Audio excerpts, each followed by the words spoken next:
State bank of India internet banking new update आसी update आम जानवा एसबीआई रिवार्ड पॉइंट केमती क्लेम करवा सब ये वीडियो जानवा पाइबे।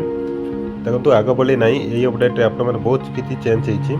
पूरा फॉर्मेट चेंज होती आपण मैंने यूजर आईडी पासवर्ड देके लॉगिन हो जाए होम पेज ये देखा जाए पेज रे आपण मैंने रिवार्ड पॉइंट केमती क्लेम करेंगे रिचार्ज करेंगे सब पूरा शॉपिंग करेंगे ये वीडियो जानवा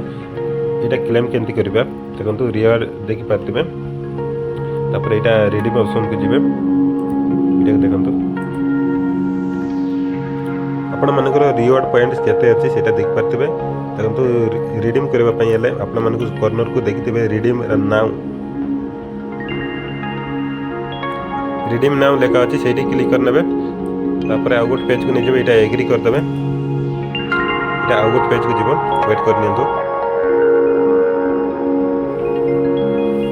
तापर ये पेज बाहरला ये पेज देखो मुझे रिचार्ज एंड बिल पेमेंट रे क्लिक करुँची रिचार्ज करने चाहूँगी तापर रिचार्ज ऑप्शन को गली प्रीपेड पोस्टपेड जोटा अच्छी से सिलेक्ट करेंगे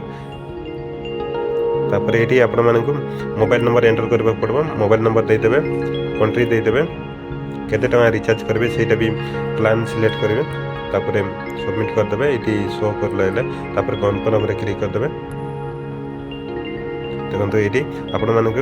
ये सब जिनिस फिलअप करवार अच्छी आराम से इजी रे करें